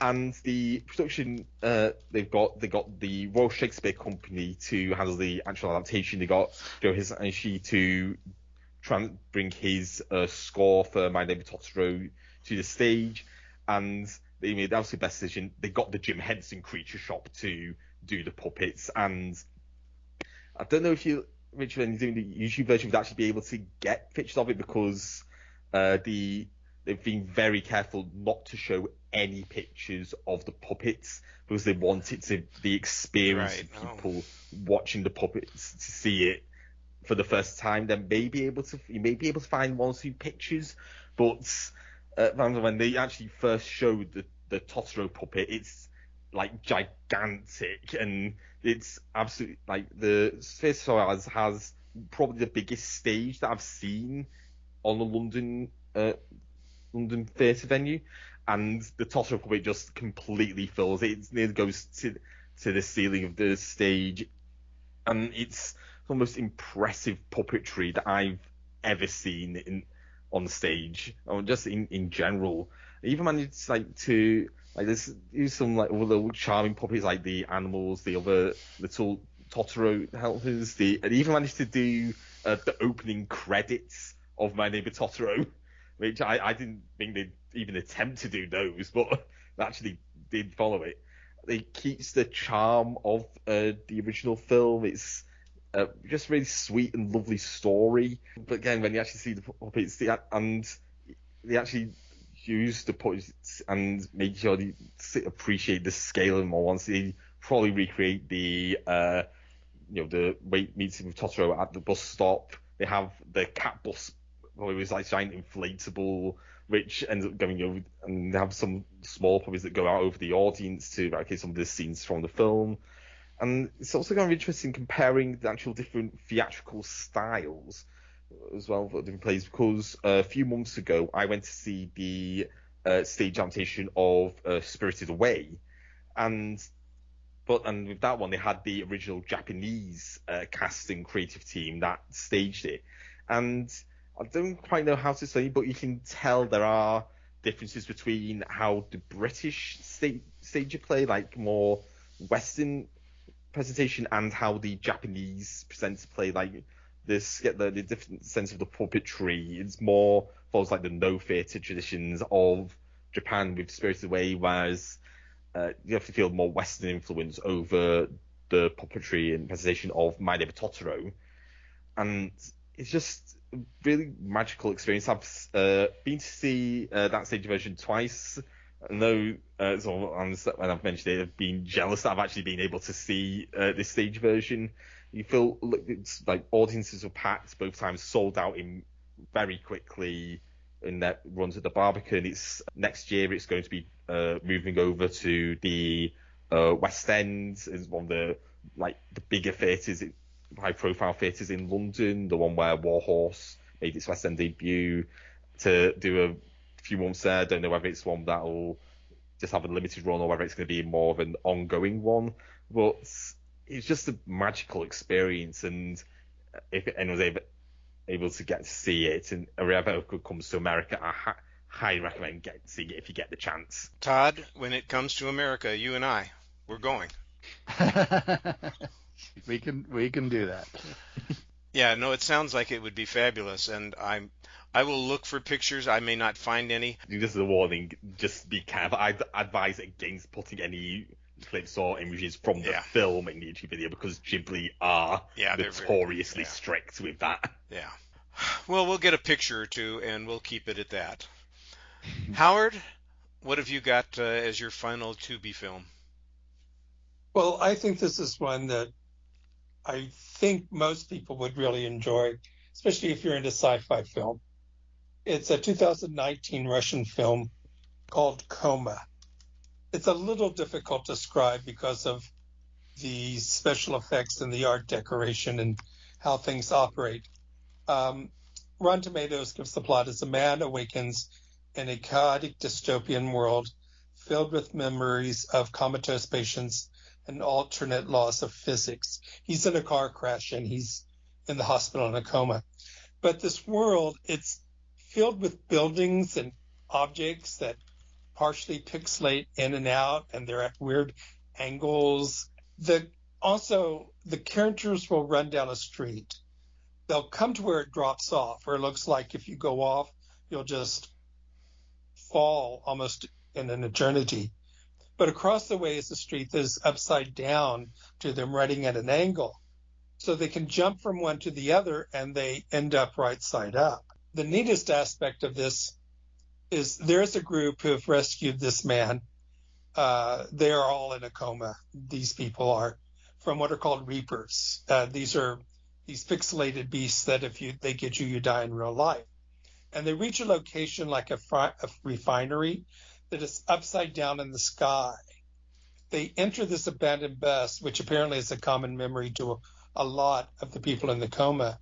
And when they go out the back exit, They are right side up at the refinery. So basically, it's trying to figure out what's going on, how to get out of this coma, how to survive in this world.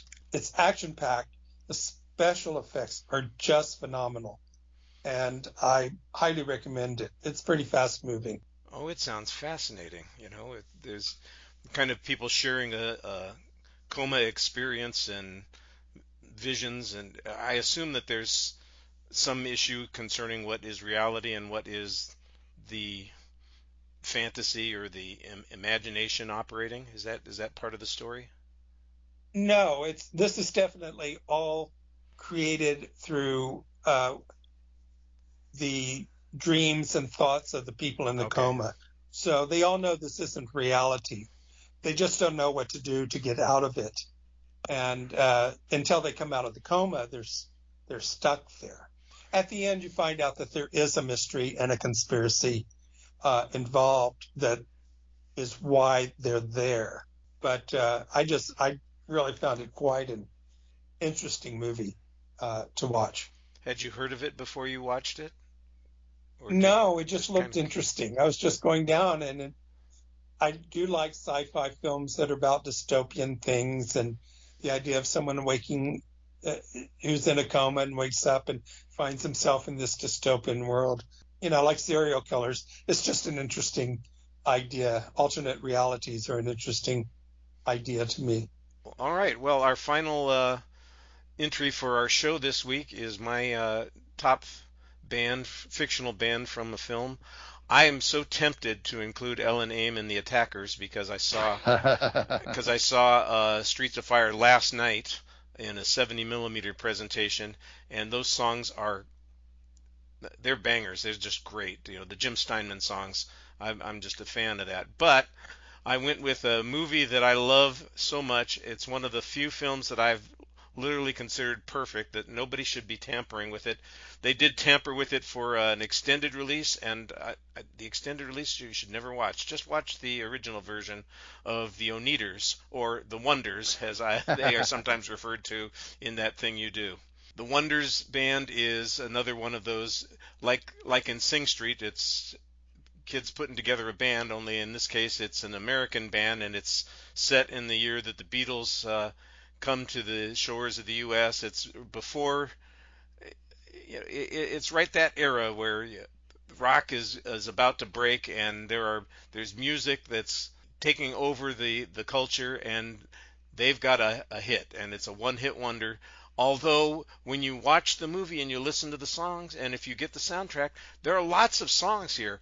All My Only Dreams, I Need You, Dance With Me Tonight, Little Wild One. But The Perfection of Perfection is another Adam Schlesinger song, That Thing You Do, which they do 4 versions of in the movie, and none of them is boring or repetitive. It's great to have each of those versions of the song in the movie. The characters in the band are so winning. There's one who turns out to be kind of a scumbag, but he's a bright scumbag, and he's the talented one who writes the songs. But everybody has a part to play. They've got a lot of individuality and character in the story, and of course the process of going through their managers is also fun. The movie is terrific, but the songs I think are really good. And like I said, That Thing You Do to me is pop perfection. Yeah, it's a fun movie. I'll never forget the first review I heard of it was really negative, and then I watched the movie. I was like, "What on earth was that person on?" Because this is such a charming movie. Yeah, that sounds strange that they would have a negative review. But I've discovered that there are people who they don't get the vibe of the movie, and so they can't relate to the movie. There's a world full of folks that they don't understand Big Trouble in Little China or Ishtar or some other movie that I like, and I just go, how could you not get this? Because it's right there. It's funny. It's the original Buckaroo Banzai is one of those ones where people look at and I thought that was weird and stupid, and I'm going, yeah, it is, but that's the whole point, and you're missing the point. This movie, I don't understand how somebody could miss the point, but as long as they like the song, I'd be okay with it. Well, those are our top 5 lists for this episode. We're going to take a quick break here and hear from a fellow Lamb Podcasting Network show, and then we'll be back with our exit question of the week. Hey, Nick. Hey, Bubba Wheat. Hey, did you know the song Sledgehammer by Peter Gabriel, he was actually talking about his penis? What? The whole time? Yeah, it's, he was talking about having sex. And did you know that the song Blinding Lights by The Weeknd was actually about driving under the influence? Under the influence? I figured driving because of the lights, but under the influence as well? And did you know that Weapon of Choice was actually about Dune? No. Now I know you're lying. Could be. And at Lyrical Innuendo, we actually discuss these songs and more and decide if they are really about sex, drugs, or if they're just rock and roll. And you can find the newest episodes on Spotify and everything else at rabbitholepodcasts.com. We're back, and it's time for our exit question. And here's what I was thinking about. September is often considered a dump month. The term dump months comes from the belief that studios use these time periods as a dumping ground for movies that they're contractually obligated to release, but they believe have limited commercial prospects at best. And my question to our guest today is, can you think of a September release that you think was a good film and would have deserved a better window, would have been more successful with a different window for its opening? So a September film that maybe didn't live up to its potential because it was released in September. There have been good September films. Lots of films have been released in September that turned out to be solid films and did business, but I was looking for the ones that missed because of the date, because of the release date. So Howard, let's start with you. Can you think of a film that came out in September that you think would have benefited from being in a different time period? I kind of blew this because I thought I had a film and I messed up because I mixed it up with another film. So the film I had was actually opened in June. Oh. There were a few that opened in September. I don't know if they would have done better if they had opened later. Because, they didn't necessarily do badly. I guess First Man is one that, even though it got 4 technical Oscar nominations, might have done better if it had maybe opened later with an actual stronger Oscar campaign. Yeah, maybe a holiday release. Yeah, it was directed by Damien Chazelle, and it's about Neil Armstrong, played by Ryan Gosling. I thought it was an excellent movie.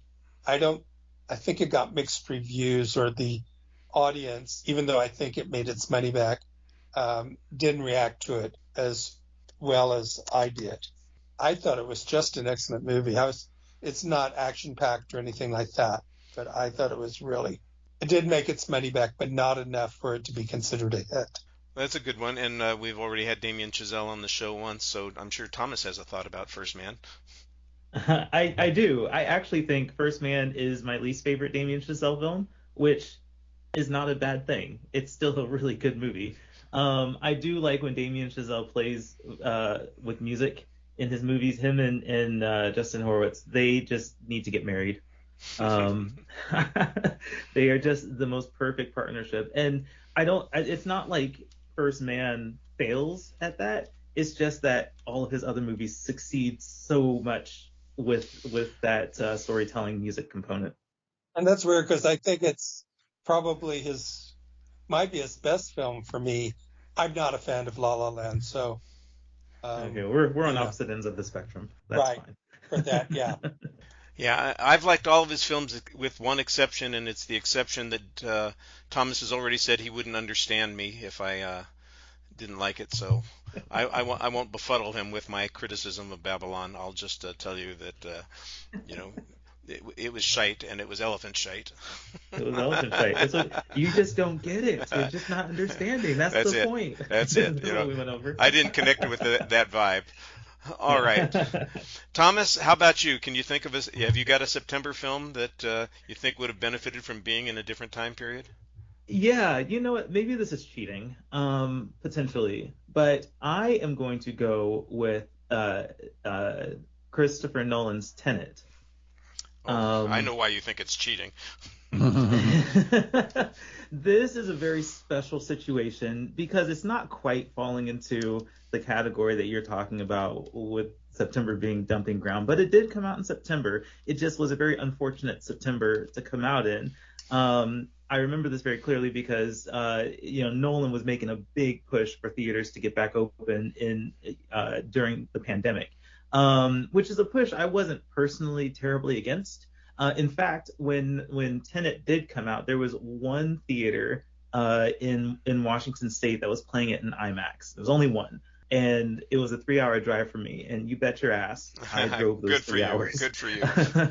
On opening night to go to this movie's release, and then had to work the next day too, so I had to drive 3 hours back. And I like the film. I think I might like the film more than most people did. It's a little contrived, but obviously it would have done better had it not opened in this September. There was still a lot of hesitation about going, like a lot of hesitation of going to the theater. And as much as I admire Nolan's effort to keep theaters in business and to get theaters back open and really wielding that influence that he has over the industry, he tried, but the forces of COVID were just insurmountable, and obviously the film kind of suffered. Fortunately, Nolan has that kind of clout to not have his reputation too damaged for that decision. But yeah, obviously, Tenet waiting like most other movies did until the pandemic was over, or at least in a better place, it would have probably performed better.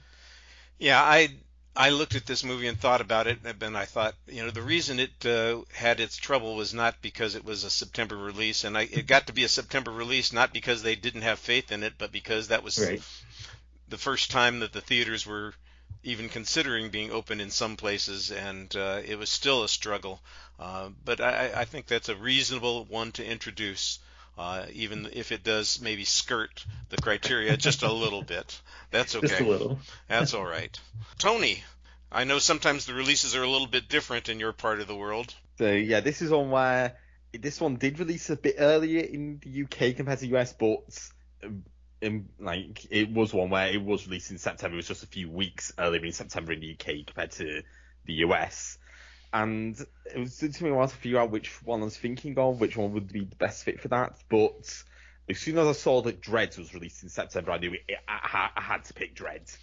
This is one where it feels like the studio had no real faith in it. They didn't really know how to market it, so they just kind of dumped it in September, let it die. And it's a brilliant film. And it would be great to see it if it get more buzz. This is one where if they'd let it play at some festivals, more often, like there's a few plays in Toronto and Fantastic Fest, bit of Comic Con, but if they let it build up do the proper festival circuit, build up a good amount of buzz, the studio would have known how to market it properly. Give it a release sometime, say like February or March in 2013. Let the hype build up for it, then release it, and it would probably, don't know if it would have been a massive hit, but it may have at least made its budget back. Yeah, I think Dredd was on my list of films for the same kind of reason. I said they put this out there because they didn't know what to do with it. This is a film that feels like it should have been coming out in March or April or an August release to take advantage of the audience that's there for these kinds of movies. Give it like similar kind of release date to something like District 9. Yeah. I'm pretty sure District 9 was an August release. Something. This is a movie that I think would have been popular with a relatively young audience. And when you get to September, kids are going back to school, colleges are open, people are in the States, they're paying attention to football, and they're missing out on some opportunities. And I think that this is a movie that would have benefited by having a little bit less competition for that part of the market, and it would have had a chance to build as a result. And Dredd is a terrific movie. It's every time I talk about movies that we should have sequels to, Dredd is one of the first ones that comes into my head. Going, why do we not have another Dredd? That should have just happened already. Todd, have you got a September release for us that you think would have benefited from something else? Yeah, I mean, this movie it did well when it came out, but I think it could have done a lot better in another part of the calendar. It certainly didn't deserve a September 11th, 1992 release, but Sneakers with Robert Redford, Sidney Poitier, Dan Aykroyd, great cast on this thing. River Phoenix. I've always loved this movie, but I mean, this feels to me more like, something that would be great for like, Thanksgiving or Christmas time. It's just, I don't know. It's a cool movie with a cool cast. I don't know. I mean, looking at the calendar of things here, I mean, I don't know. Maybe Redford thought, releasing this in September before an election was a thing. I know he's a politically minded guy and would do that kind of thing, but silly to release it in September. This is like a holiday season movie. Sneakers, I think, would be a perfect pre-Thanksgiving release. Open a week before Thanksgiving, give it a chance to build a little bit. It would probably compete well with some of the other family films out at Thanksgiving. Good counter programming there. It's not a prestige picture that you release in December to get awards consideration, but it's a fairly good picture with some serious themes, but it's very funny, and there are elements to it that I think are very attractive. Yeah, I see exactly what you mean with that one. They are. I saw recently, I think Kino Lorber has announced that this is coming out in a new Blu-ray here later before the end of the year. So looking forward to that. There you go. I have to spend more money. Damn it. Well, my choice was an interesting one because it turned out to be my favorite film of the year, the year it came out. And I was so disappointed that it didn't get more attention, that more people didn't see it, that it didn't get more acclaim than it deserved. It's Warrior, the Joel Edgerton, Tom Hardy film about the brothers in the mixed martial arts conflict. I'm not a mixed martial arts guy whatsoever. I've never watched an MMA fight in my life. I've seen clips on SportsCenter or something like that. But it's just not something that interested me. This movie was engaging. The story was well told. Nick Nolte did get an Academy Award nomination for supporting actor in this movie. He is very good in the movie. But I walked out of the theater that I saw it in, and there were maybe 5 other people in the theater, and I looked around as I walked out of the theater, and there were people lining up for something else. I don't remember what it was, and I just thought, all of you people should get a ticket to this other movie. Why are you going to see something else? This is the film you should be seeing. And I just think it was the completely wrong time of the year to be releasing this movie. This is a movie that probably would have worked well in that holiday period, at the end of the year, and drawn the kind of attention that it deserved. It really is a very fine film, and I think it got overlooked because people in September went, that's not what I want. Can I give one more? Can I give like a real one? Sure. I was just kind of perusing through September releases, and there's one that stuck out. I'm not saying that this is a good movie, but I do wonder if it would have done better had it been a little more tactful about its marketing. So I was going through and I was looking at September 2016 releases, and there was a movie that came out this September called Blair Witch, not the Blair Witch Project. Blair Witch. It's supposed to be a similar concept, but I'm calling this movie out because I very clearly remember this release strategy. They debuted this film at San Diego Comic-Con under a different title with a different premise. And so people went to Comic-Con to see this mysterious movie called The Woods, and right before the screening, they announced this isn't a movie called The Woods, this is the Blair Witch Project sequel. And debuted at San Diego Comic-Con to 100% on Rotten Tomatoes, back when Rotten Tomatoes mattered to people. But 100% on Rotten Tomatoes. And so I saw that and I'm like, whoa, this must be really, really good. This is where they went wrong, is that they I think it went to Toronto, and it was probably part of Midnight Madness or something, which might have been a mistake. But ultimately, just dumping it in September, I don't think they had the right follow-through with the marketing strategy, because they opened it up to critics, and then critics got to see the film. And without that October environment to open the film in, where, you go to horror movies regardless of what critics say, it's just a part of the season. You can really capitalize on that horror season. For some reason, they opened in September. And I don't understand why. because it was not a good movie. It's even more insulting that it was attached to the Blair Witch Project. I wish they had just kind of kept it The Woods, because there's nothing really to do with the Blair Witch Project. It's just a monster film that took the branding. But I think that if they had opened it in October rather than in September, and maybe even foregone the Toronto screening, then I think that surprise screening at San Diego would have carried it into horror season, and people would have probably disregarded the reviews more to see it a part of their horror season. Well, I hope the marketing people listening to this show contact us all for our advice in the future, so that they are a little more cognizant of how they are releasing movies. I think we've got some interesting choices here. Thomas, I like the fact that you came back with a film that you don't think is very good, but you think could have done better if it had been released a month later. I like that. Mm-hmm. All right, I want to give everybody a chance to promote whatever it is on your sites that you think people should be turning their eyes and ears to. Todd, let's start with you. What's going on Forgotten Films? Well, of course, we've got the Forgotten Film Cast. I'm actually taking a few weeks break, but the most recent episode came out last week. Lisa Leahy joined me. We talked about the supernatural comedy High Spirits with Peter O'Toole, Steve Guttenberg, Daryl Hannah, and a bunch of other folks. So, yeah, check that out.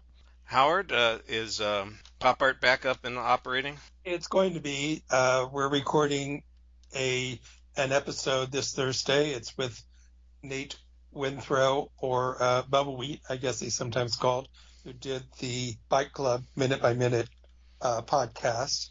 We're going to be discussing the Paul Verhoeven, Arnold Schwarzenegger vehicle, Total Recall, and pairing it with Roberto Rossellini's General de la Rivera with Luchino Visconti. They're both films that ask the question, are we who we are, or are we who we think we are, or are we who others think we are? Defining ourselves at the movies. I like it. Tony, how about you? What's up? So for me, over on my site, Coogan's Reviews, I recently done a set of reviews films I saw at the Edinburgh Film Festival. So I got reviews up there for Sing Sing, Time Stalker, To Kill a Wolf, and The Ceremony. You see them on there. The Ceremony was the film that won the big prize at the festival, so that's one to see. Planning on getting a review, or since it's only fairly recently just come out in the UK, get a review of I Saw the TV Glow Out sometime soon. And as usual, you can check out my podcast on The Wicker Man. That's available. And Thomas, I assume you have things to share with us? Well, seeing as how my list was TIFF themed, you may have picked up. I will be attending the Toronto International Film Festival, which starts this week. And I have a team of writers. We're going to be covering a whole bunch of films. Actually, right before this recording, I secured my press tickets for select screenings.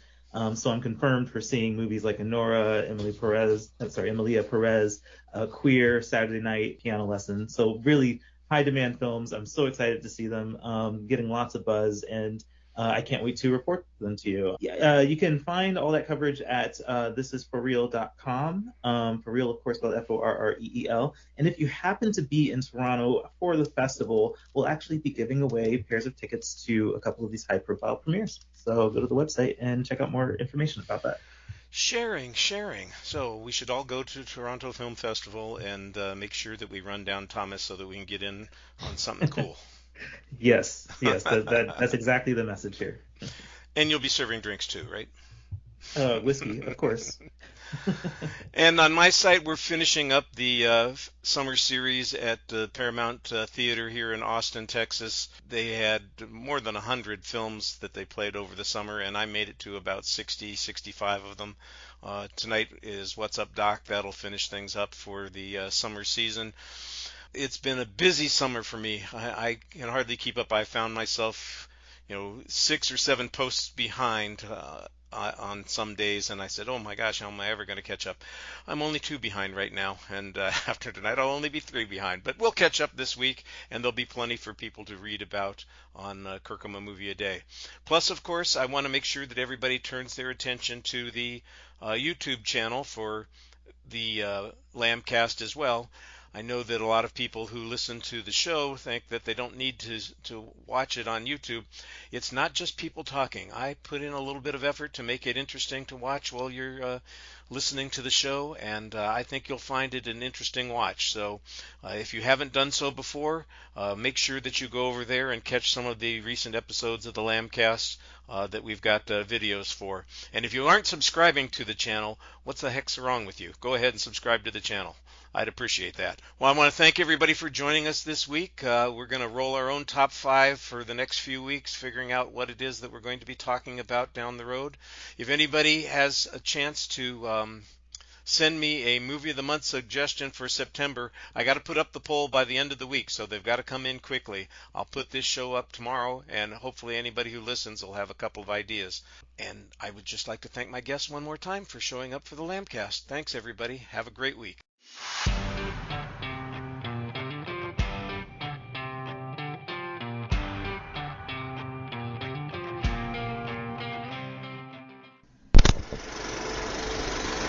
You've been listening to the Lambcast.